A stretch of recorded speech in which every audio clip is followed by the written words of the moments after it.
Elizabeth Alber and co-authors, Günther Palaver and Alice Engel, who are all based in Bolzano, which, as you may know, is a beautiful place, very close to the Austrian, it's in Italy, but very close to the Austrian border. And in that sense, it makes total sense for them to have a presentation on multi-level crisis management in European border areas. So, Elizabeth, the floor is yours. Thank you very much.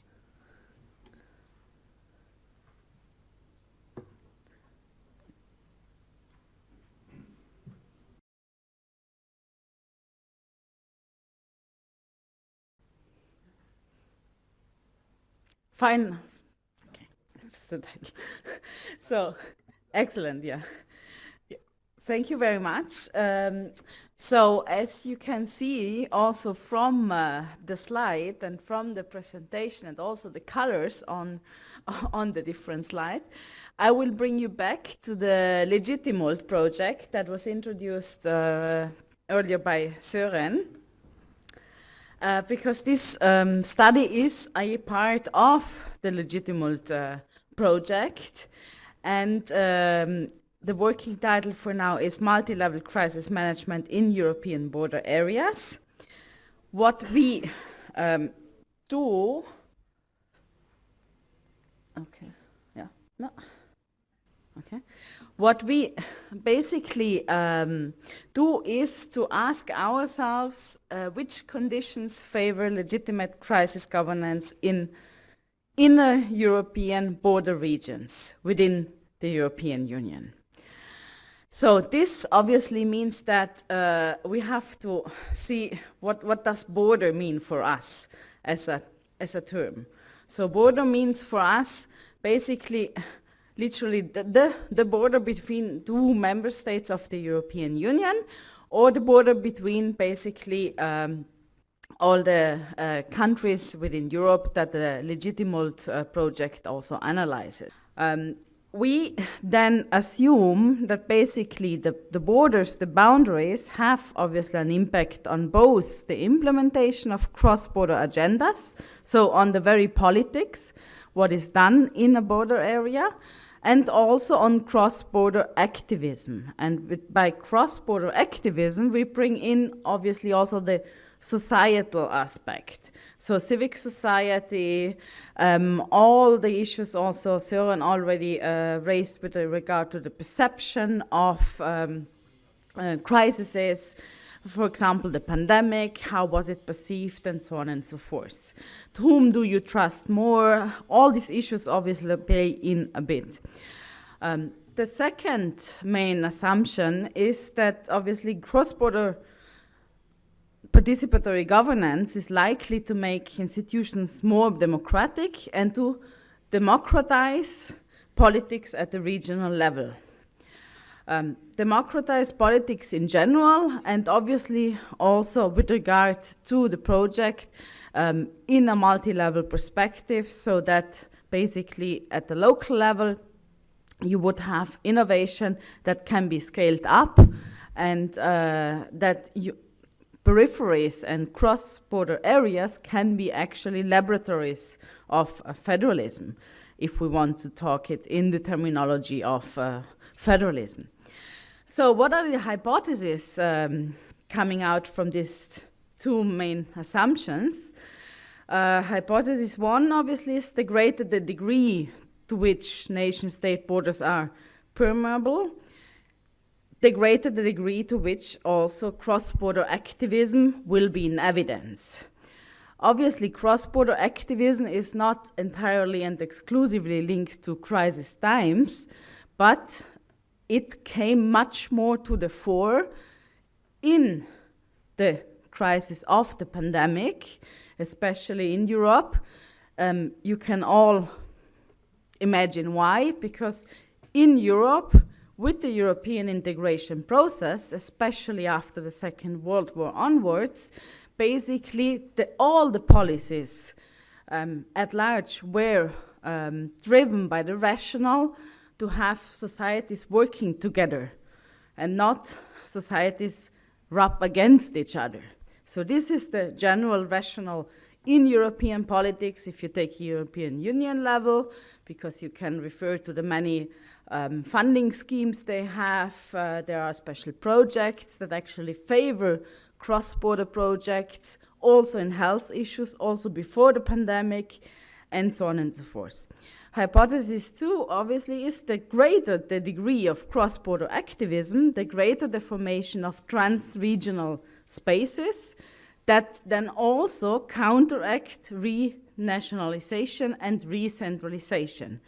So, in other terms, basically, the more we see cross-border activism by the society, backed up by these institutions, backed up by administrative law that actually manages to overcome borders, and you have health departments working together and so on and so forth, the more actually you can also basically counteract everything what we have experienced with the pandemic or with other major crises, which is centralization, actually.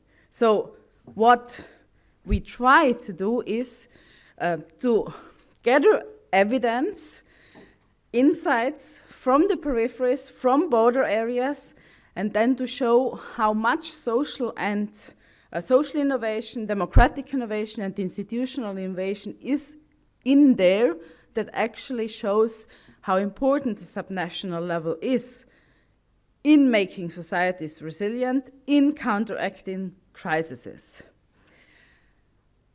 By doing this, we obviously have to a bit deal with the fact that there is various literature out there that do not really speak to each other yet, and we refer conceptually to so-called border studies and the niche within the border studies on cross-border cooperation at the one side. At the other side, we refer to, obviously, federalism and minority rights studies. And then there is the link, obviously, also to institutional and democratic innovations, to participatory democracy, deliberative democracy, and so on and so forth.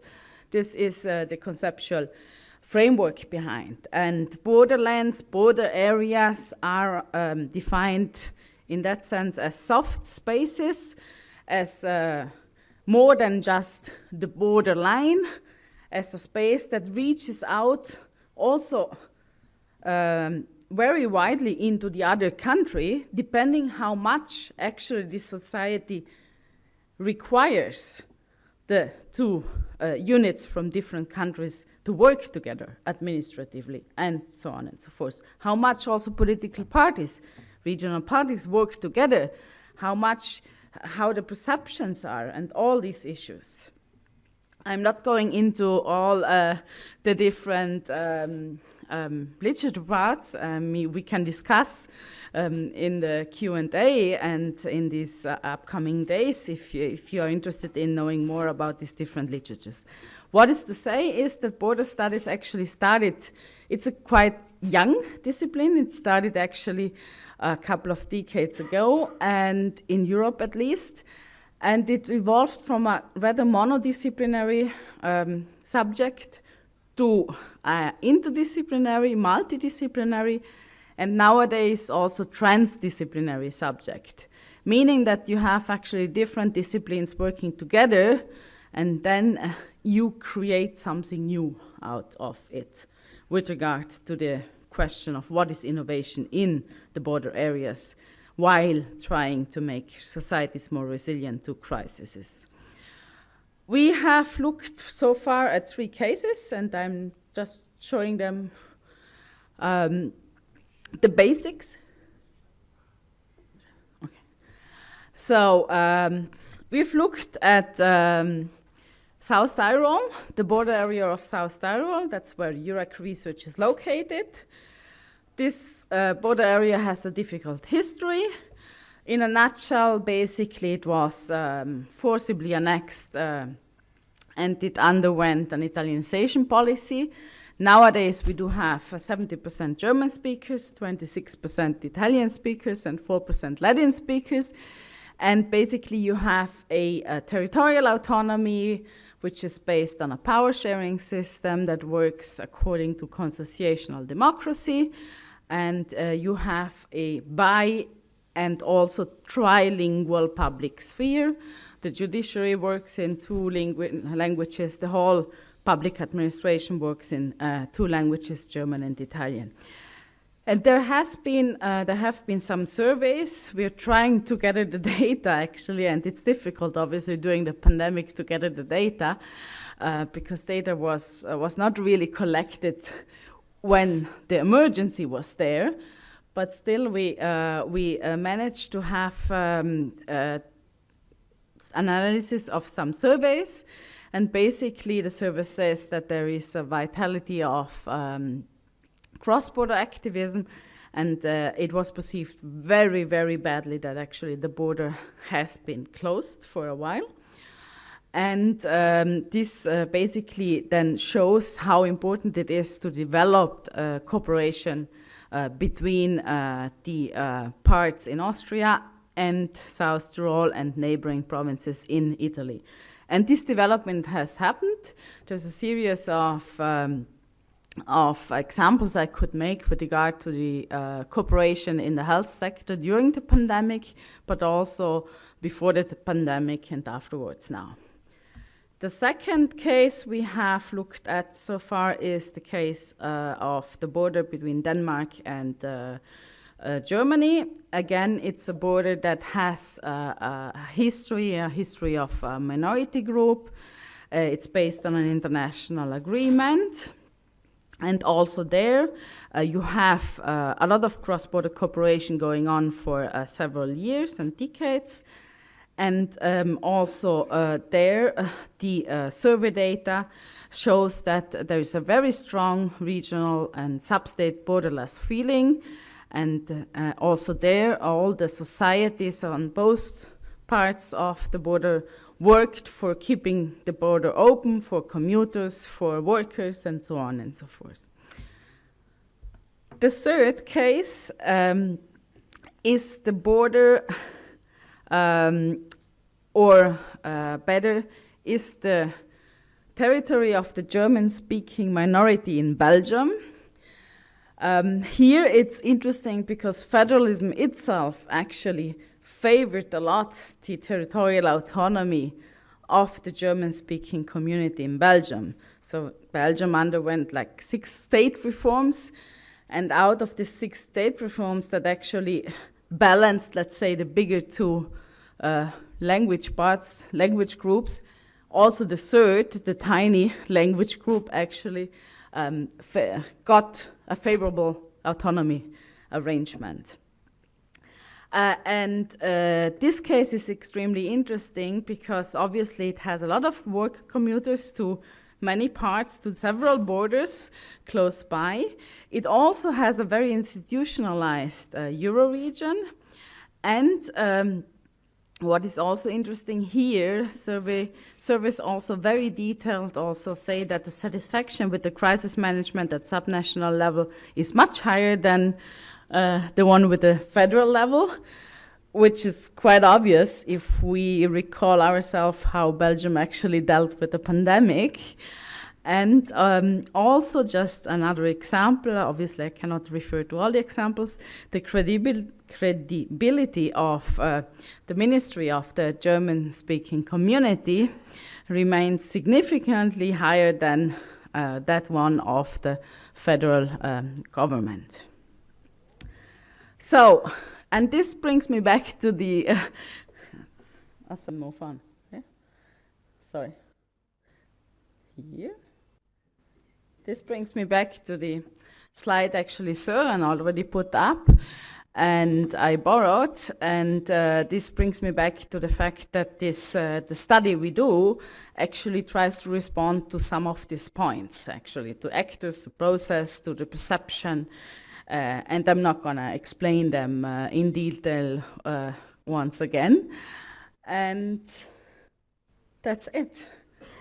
So this is the study we're attempting, and we're happy to get any feedback, any suggestions, any data you might know on any border areas, because obviously this is a framework that can be widened and a lot. Thank you very much. Thank you very much, Elizabeth, for a very stimulating and original paper.